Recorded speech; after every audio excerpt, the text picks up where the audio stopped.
Hello, and welcome back for more diesel-fueled high-octane action to Patrick Swayze's Universal Pictures masterpiece, Black Dog, in XCOM, War of the Chosen. Pete, what are you talking about? Black Dog was an action movie that was basically a rip-off of Smokey and the Bandit without any of the, wit or humor or anything. And yeah, you're right. Also, it starred Meatloaf and Randy Travis as the... I don't remember if Randy Travis was a bad guy or not. Really, all I can remember is Randy Travis liked to sing a lot of country music songs and beat his wife. Mostly beat his wife. I wonder if he ever did a song about beating his wife. I digress. Anyway, Meatloaf was the bad guy. Like, when you're heavy in your action movie is Meatloaf, you really got to think about maybe restructuring that shit a little bit. So, yeah, there was no action in the film at all. You're right to say, Pete, is that necessarily a good analogy? I understand you questioning me, but I'm going to stand by the analogy. I think it's important early in any relationship, establish boundaries, set expectations, and for me, there's the Perfidious Pete paradigm to consider, and that is set the bar low. And that's what I'm doing here on this one. I'm setting the bar very, very low in the hopes that I might accidentally, perhaps inadvertently even, stumble over it. We're going to build this guerrilla tactics school. We are still looking for a promotion so that we can get to unlock our next squad member. Getting a resistance ring promotion is going to be pretty important for us. We're also going to pick up a bonus scientist here, which will bring us up to 3, and we're going to have magnetic weapons very, very early in this campaign. I'm kind of excited about that. Vastly more excited than I was at any point during my viewing of the film Black Dog, which is mostly just Patrick Swayze driving a semi-tractor trailer at probably an unsafe speed. Somewhere around the rural roads of, I don't know, probably Georgia, because they film everything in Georgia nowadays, because it's cheap. Avenger plotting new course. Let's go pick up these supplies. We are going to need them. If we do unlock powered weapons and mag weapons in the immediate future, having those unlocked is going to be a big boon for us, because we can, just buy them right away. Let's get this combat preparedness thing wrapped up. Nope. Oh, it's going to be our first Haven defense. All right. We have you to thank for that. Our pleasure, Den Mother. Yeah, you may not want to rush to judgment on the whole "thanks a lot, Bradford, you're doing a bang-up job" thing. Also, if you're worried about your water purification system, probably don't. Fellow citizens, for 20 years, you could be drinking the water in Flint, Michigan, for all Paul Ryan here is going to care. He's still going to come burn your homes down. Possibly the solution for Paul Ryan actually came up with for the Flint, Michigan water treatment problem. He's like, let's just burn down everybody's home, and then it doesn't matter how bad the water is. There won't be anybody there to drink it. And yet, among us, burning out the homes to avoid drinking tainted water. I really want to hear Tim Allen-inspired radio ad where he describes that. Sometimes when you come home and the water's thick and brown and your house is on fire and no one seems to help or care, burning your house down to avoid drinking poisoned water, that's pure Michigan. And then he does the Tim the Toolman Taylor bit. Pure Michigan, baby. Pure Michigan.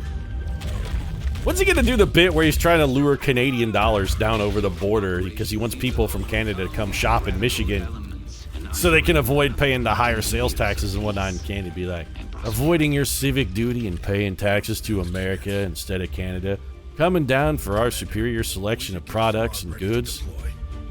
That's pure Michigan. Please bring us your tourist dollars, we're so desperate. Smuggle our shoes, we insist. Never understood that didn't make a whole lot of sense to me with the Trump shoe smuggling thing, because the people he was talking about there were coming down to the United States to buy shoes and then sneaking them back across the border into Canada. That only really helps the United States, though, Trump. There are no tariffs or duties or anything involved in that at all. That's actually Canadians screwing their own government because they're paying U.S. sales taxes instead of Canadian sales taxes. They're also probably buying a product from a U.S. manufacturer or a U.S. retailer instead of a Canadian manufacturer or retailer. You should be encouraging that behavior. That actually only works to our advantage both ways. I don't get it, Trump. Doesn't make any sense. How's that a justification for... All right, I digress. I've gotten off into a weird area. Let's go do Operation Spider Fist. Setting course for I don't like the idea of spiders having fists because fist implies opposable thumbs, and I feel like spiders are probably dangerous and deadly enough without opposable thumbs. We don't really want to give them another tool in their arsenal, or specifically give them the ability to become advanced tool users. That would really suck. Let's see who's available for mission selection here. So our premium crew is all tired. Fantastic. So the guys who are leveled up are not going to be available for this mission. So I guess we'll get Mr. Turop, Babylon AD champion. We'll take Groot into battle. Mr. 500 fights Taylor Reese. And then, I don't know, I guess we'll round it out with the Iron Giant. I hope the Iron Giant and Groot become like the best friends. I want those two to be a team. Not actual Vin Diesel, but voiced by him. Those guys need to be a bonded pair. Pete, who the hell is Turop? I mean, I wasn't aware that the main character of Babylon AD actually had a name. But he does, and his name was Turop. Go figure. I actually own Babylon AD on DVD, and I think I've watched about 35 minutes of it, and then I shut it off. The movie is very, very much not good at all. Vin Diesel is like a smuggler and he wants to save a girl. And that's the extent I know about it. He actually doesn't want to save her at all, but he like winds up trying to rescue a girl. His motivations in the film are very murky. In fact, the film's motivations are very murky as well, other than it was like made shortly after Pitch Black came out and Vin Diesel was hot as hell in Hollywood at the time. They probably figured they just couldn't go wrong putting him in a movie. And they were right, because I'm sure it turned a profit. So what's our goal here? Neutralize the alien strike force. Well, in order to neutralize it, we're going to have to find it. And we are not concealed. I should be being considerably more cautious than I am. It did not burn us early. That's good. All right, let's have everybody run up here. I, you know, kind of don't want to... No, it's probably all right. Thinking I didn't actually want to get any closer. We only have 4 troopers. We got a lot of mission to go here. Granted, we do have, you know, Groot and the Iron Giant. What could possibly go wrong? Groot and the Iron Giant. Well, you know, I mean, all right. A Chosen could show up. That's something that would definitely go wrong. So you're immune to melee damage, which doesn't really bother us too terribly much. You get increased defense after the first attack of every turn. That's terrible, and you take... Well, taking increased damage from skirmishers and taking increased damage from explosions are both nice, but somebody's walking away from this mission injured. That's unfortunate. Heads up out there. It's the Elder's assassin, and she's moving into the AO. Yeah, I'm not happy. Also, I'm not too sanguine about our chances to complete this mission, actually. Oh, good. They already have Advent Priest, too. Perfect. I don't know why we're getting tips on where these bad guys are, but I appreciate it. Oh, well, we got tips on where these guys are because we can see them. So we can see, too, from here. What's our chance of justicing this guy back over to us? Poor and somewhat less poor. We should save our explosives, then, if we have an enemy who's going to take increased damage from explosives. And I think what we'll do... Man, that's talk about a ghetto shot, though. Is there any chance Groot could grapple to somewhere that'd help him out? Maybe get us a flank shot, a little better shot? Not really. My overall goal would be to try and pull this guy out of cover and then just shoot him full of holes.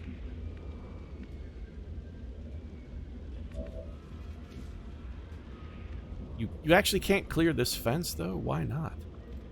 Turop, you're supposed to be like a magnificent bastard and a smuggler and a killer of men, and it turns out you're none of those things. We also can't have these guys throw grenades, because if they throw a grenade, it's going to end their turn, and we very much don't like that.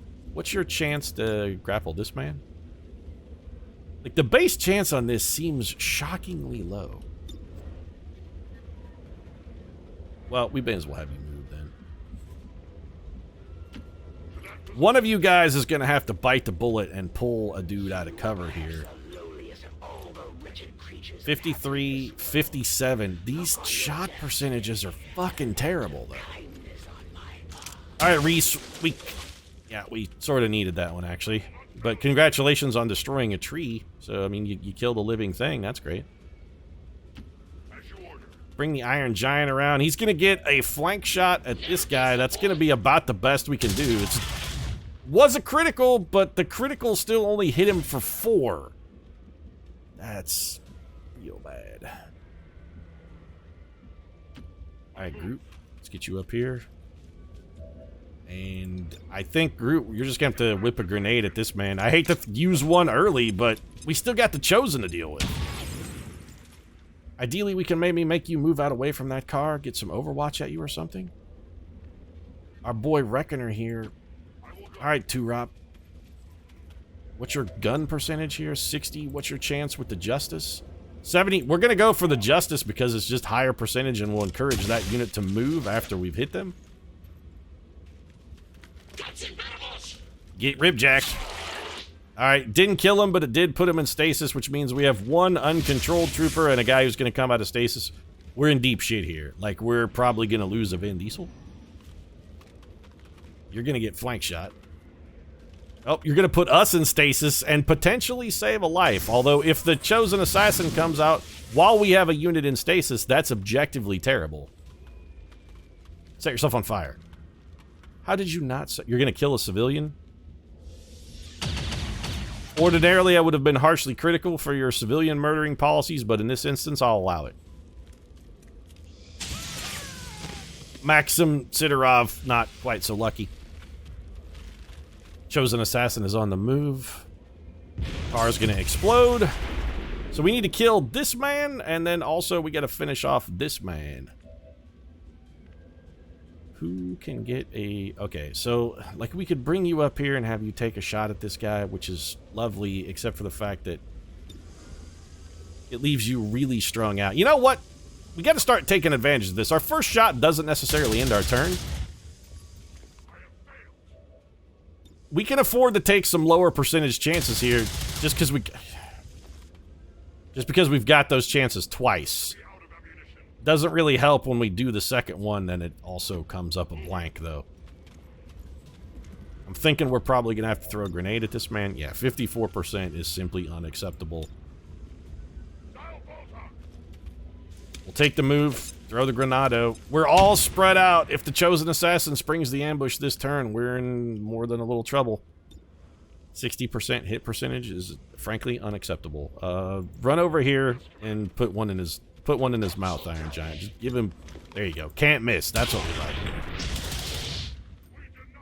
Alright, Advent Priest is taken down. That brings us out of stasis.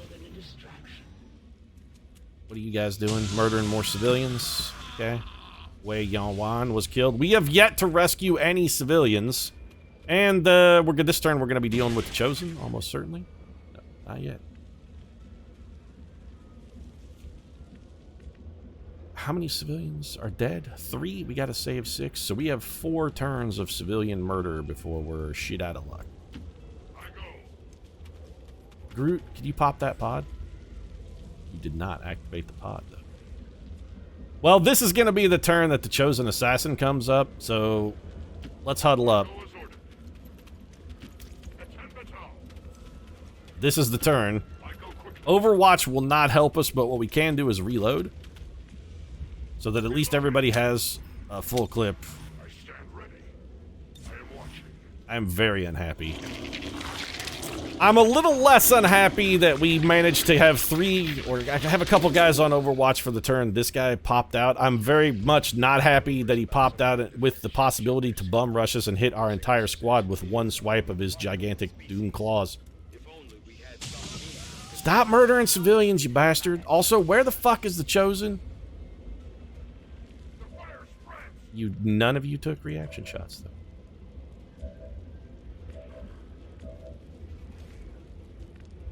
Well, this is a problem. I mean, we can stay where we are and hit... Yeah, you know what? We're gonna stay where we are and shoot the faces. We'd still like to get as much Overwatch as we possibly can, so let's have everybody...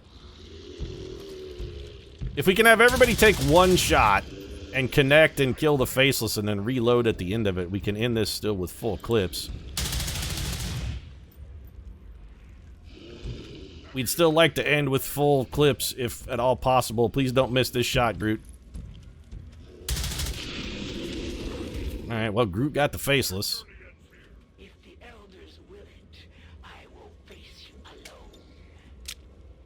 And then we're gonna reload around the horn. You're not facing me alone. You brought like 6 guys, Chosen. Well, I'll face you alone. Bullshit. I'm calling you out on that, you chicken shit bastard. These guys should spot us and come at us then. We still have not... The Chosen hasn't made her approach yet. I was very hopeful we would get a Chosen other than the assassin, and here she comes. Well, perfect timing. So we have one guy who is now basically 1 wound from dead. That's very bad. We also have to deal with the Chosen and all this other shit on the same turn. This is very unfortunate.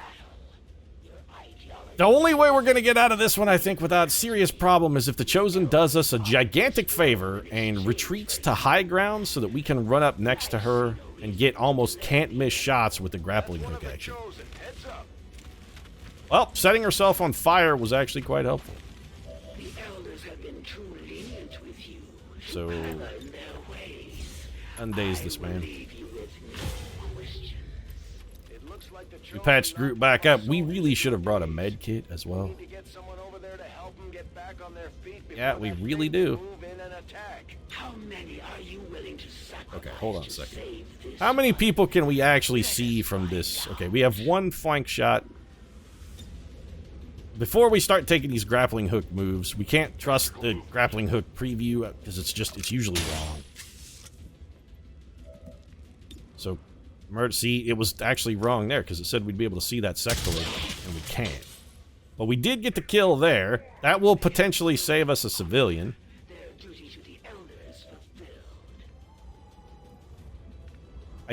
We can't use our grappling hook justice maneuver on a sectoid, can we? Nope. Can we use it on the Chosen? Also, probably not.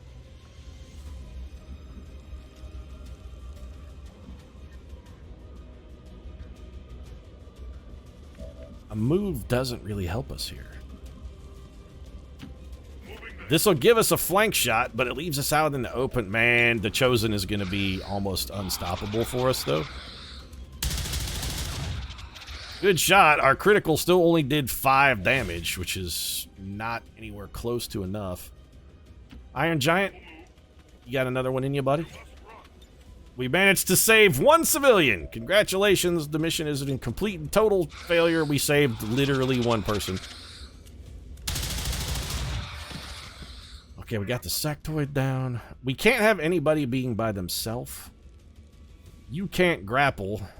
Oh, it's real bad.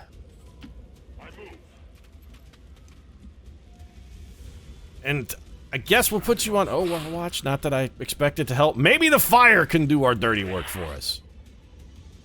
We'll just let the Chosen burn. Oh, she actually can summon what? 1 Advent Trooper? Well, okay, I mean, it's not an insurmountable problem. She is still on fire, and maybe we'll get lucky in Overwatch? It did hit! It did hit. What's the Chosen doing? I can't tell what the Chosen is doing. She did the Daze Wave, which... fantastic. Somebody is like gonna probably wind up captured here. This also has the added disadvantage of knocking us out of cover. Well, I can't get all of them back on their feet because they're too spread out. So it's like gonna have to be 1 person rescue somebody who then goes and rescues somebody. And at some point, we still need to kill someone. Like, specifically, we need to kill that guy. What's our justice chance here? Bad. Also, justice ends our turn. I just don't feel like this team is equipped to deal with the Chosen. So we revive you. This team does not feel Chosen capable. And then we're going to throw the Justice here. I guarantee we're not going to be able to throw a Justice at the Chosen, just it won't work. We did get you dead. Did you say something about Yeta Glanchi? Was that a Tom Servo reference? Yeta Glanchi. Paul, you is a werewolf. Yeah, we're actually just... You can't even get over to undaze anybody. So somebody's probably getting captured then? Don't know if the Chosen Assassin can do that while burning. We are going to get one Ghetto Overwatch shot, which did hit for 4 damage. Brilliant. What are you going to do here? Alright, we actually have a chance then. Who has a grenade? Perfect. So this is going swimmingly. Alright, come here and revive this person. We really need them to be able to throw a grenade.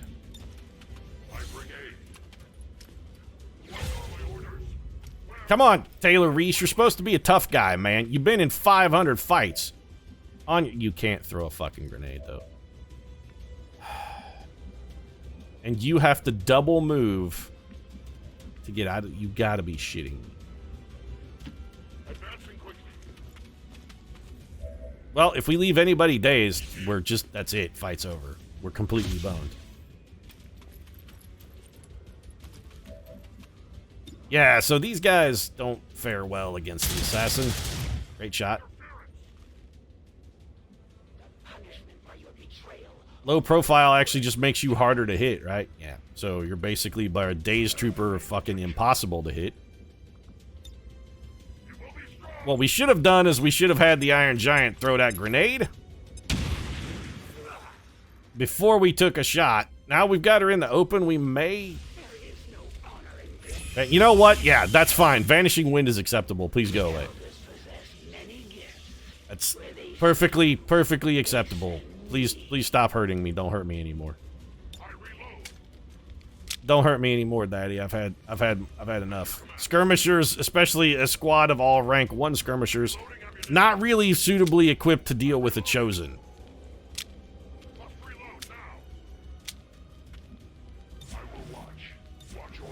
Actually, does Vanishing Wind mean that she's gonna come and stun some? She didn't run. I thought she ran away, though. Didn't run away. This is the other thing that she does. Right. I thought that was her teleporting away from the mission, bending like a reed. So I guess we did get the Chosen. I still don't feel good about it. Is that, please let the mission be over? We need to go home. Taylor Reese, tough guy, he's been in 500 fist fights, got to his set goal, skin like leather, fists of stone, etc., etc. But just because he beat up some hillbilly in a bar doesn't mean he's equipped to handle a sword-wielding assassin. Status confirmed. We're not picking up any additional contacts. The AO is clear. Status confirmed. Mission accomplished. And suddenly I'm very, very concerned about the overall potential. What are you talking about, Bradford? We got kicked around. We were the can in a game of kick the can, John, and you're happy about that? Get out of my office, John. Just get out of my office. Tragic today when Advent outreach squads visiting an impoverished border town with much-needed medical supplies found themselves the victims. On the plus side, I mean, the Iron Giant is doing solid work. This was a mission kind of built for him, though, if you think about it. Out there protecting a young youth, a young boy against the military forces of an invading evil overlord. That's sort of his bit. Good old 2-Rop managing to pick up tactical combat, because it's the only ability we have that's worth a single damn. And let's just, okay. Taylor Reese, actually, the tough guy, did manage to come through, but these wound times... 16 days, 9 days, that's a really long time to have some team out of action here. We did increase our overall supply rate. Gravedigger is afraid of a Chosen, which, perfect. Precisely what we needed. We have no way to get rid of that negative trait, by the way, because we do not have an infirmary. And honestly, we kind of can't really, I mean, can we even build one? I don't think we can even build the infirmary. Yeah, we definitely can't. Fan-friggin-tastic. Well, this one's, I mean, we knew the skirmishers were going to be the most difficult run initially, and it's shaping up to look like, yeah, we kind of, that was us saying that, sound of a nail meeting a hammer is what it was. I'm deeply, deeply concerned. And also, that Chosen was weak to skirmishers. It really feels like skirmishers just don't do enough damage. We really got to get mag weapons. On the plus side, 5 days, we're definitely not going to have enough supplies to afford them. But as soon as we can get some supplies, maybe things will get, maybe things will perk up a little bit. My fingers are crossed. Hope your fingers are crossed too. Probably because you bought a Powerball ticket, not because you give a shit about the outcome of this campaign. And you know what? Fingers crossed for the Powerball is probably a much smarter idea. I'm wrapping this episode up. If you enjoyed it, feel free to drop a like down in the comment section. Support really does mean a lot. If you'd like to see more XCOM, might consider subscribing as well. New episodes every single day. Right now, thanks very much for watching. I'm going to go buy a lotto ticket. I'll see you again soon.